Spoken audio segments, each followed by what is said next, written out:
14 सितंबर बुधवार को रेडियो जनखबर के 10वें अंक में आपका स्वागत है। पहले सुर्खियां। संसदीय समिति की रिपोर्ट के अनुसार कोरोना के दौरान कई जिंदगियां बचाई जा सकती थी यदि सरकार ने लिया होता समय पर संज्ञान। बाबरी के बाद अब ज्ञानव्यापी मस्जिद का मामला गरमाया, समाज फिर अटका मंदिर मस्जिद के मामलों में। यूपी में मंदिर में मत्था टेकने पर दलित युवक की पिटाई, शांति भंग करने के आरोप में पुलिस ने काटा पीड़ित का ही चालान। जेल सांख्यिकी भारत रिपोर्ट 2021 के अनुसार 10 में से 8 भारतीय कैदी कर रहे मुकदमे का इंतजार।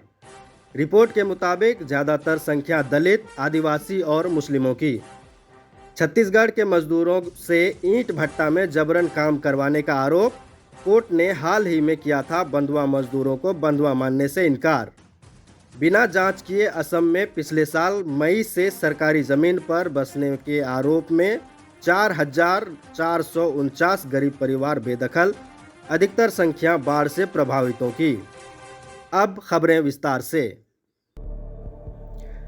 कोरोना पर संसदीय समिति की एक रिपोर्ट के अनुसार यदि सरकार प्रारंभिक चरण में ही वायरस के अधिक संक्रामक स्वरूप की पहचान कर पाती और रोकथाम रणनीति को उपयुक्त रूप से लागू किया जाता तो नतीजे कम गंभीर होते तथा कई लोगों की जान बचाई जा सकती थी। ज्ञात हो कि मौतों का सरकारी आंकड़ा 4 लाख के करीब है, मगर कई गैर सरकारी रिपोर्टों के अनुसार ये आंकड़ा 5 गुना तक अधिक है। उत्तर प्रदेश के वाराणसी में भारी गहमागहमी और तगड़ी सुरक्षा व्यवस्था के बीच जिला जज अजय कृष्ण की कोर्ट ने श्रृंगार गौरी में पूजा के अधिकार के मामले में अंजुमन इंतजामिया मस्जिद कमेटी की आपत्ति खारिज कर दी। कोर्ट ने ऐतिहासिक निर्णय देते हुए कहा कि यह मामला अदालत में चलाने योग्य है। वहीं बनारस के जाने माने अधिवक्ता संजीव शर्मा ने कहा, यह समय ऐतिहासिक भूलों को सुधारने का नहीं है। इतिहास और बीते हुए कल की गलतियों को आधार बनाकर वर्तमान और भविष्य की चिंताओं से मुंह कतई नहीं मोड़ा जा सकता है। वाराणसी के जाने माने पत्रकार और चिंतक प्रदीप कुमार ने कहा, देश में एक तरफ भारत जोड़ो यात्रा चल रही है तो दूसरी तरफ कब्र से मुर्दों को निकालने का खेल चल रहा है। कोशिश की जा रही है कि मुल्क में हिंदू मुस्लिम एकता को आसानी से तोड़ा जा सके ताकि साल 2024 में होने वाले लोकसभा चुनाव में वोट की फसल लहलहाने लगे। देखने की बात यह है कि मुल्क किस तरफ जा रहा है। उत्तर प्रदेश के चंदौली जिला मुख्यालय के समीपवर्ती गांव बहोरिकपुर की मुसहर बस्ती की एक युवक रामचंद्र भारती की कुछ ब्राह्मणों ने सिर्फ इसलिए जमकर धुनाई कर दी क्योंकि वह गांव के काली मंदिर में अपनी बीमार भाभी शीला देवी के लिए मन्नत मांगने चला गया था। पीड़ित रामचंद्र और उसका भाई राजेश भारती जब न्याय की गुहार लगाने चंदौली थाने में पहुंचे तो मनुवाद में जकरी पुलिस ने दोषियों पर एक्शन लेने के बजाय दोनों निर्दोष भाइयों को ही हवालात में ठूस दिया।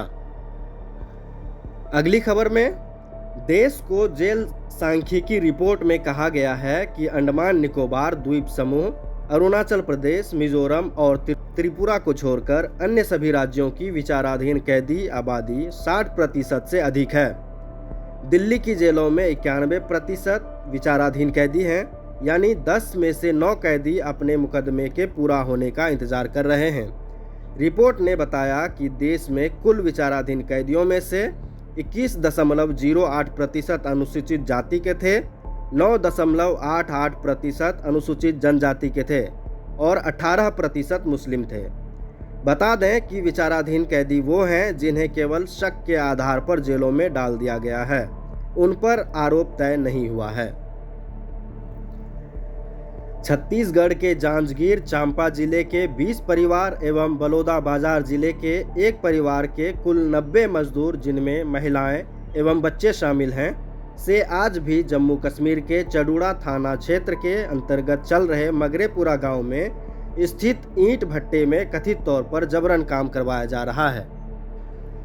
National campaign committee for eradication of bonded labour ने 9 सितंबर 2022 को बड़गांव जिले के डिप्टी कमिश्नर को शिकायत की, जिसकी प्रतिक्रिया में डिप्टी कमिश्नर ने जल्दी ही कार्रवाई का आश्वासन दिया है, किंतु इन पर कोई कार्रवाई नहीं हुई। एक मजदूर ने बताया कि मई 2022 में बड़गांव जिले में उन्हें लाया गया, जहां उन्हें 10,000 रुपये एडवांस देकर कर्ज में फंसा लिया।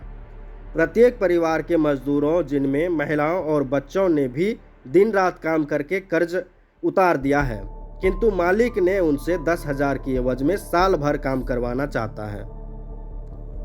वहीं पिछले साल मई में मुख्यमंत्री हिमंत बिस्वा शर्मा के सत्ता में आने के बाद से असम में अधिकारियों ने सरकारी जमीन पर कथित रूप से अतिक्रमण करने के आरोप में 4,449 परिवारों को बेदखल कर दिया है। कांग्रेस विधायक सरमन अली को एक लिखित जवाब में मुख्यमंत्री ने यह भी कहा कि सरकार ने यह पता लगाने के लिए कोई जांच नहीं की है कि निकाले गए लोगों में कितने विदेशी और भारतीय नागरिक थे। जिन लोगों को बेदखल किया गया है या उन्हें खाली करने के लिए कहा जा रहा है, उनमें से कई गरीब मुसलमान हैं जिनकी पहले बाढ़ और कटाव में जमीन चली गई थी। इसी के साथ इस अंक के समाचार समाप्त। अगले अंक के समाचार के लिए मिलेंगे रविवार को। तब तक के लिए दें इजाज़त।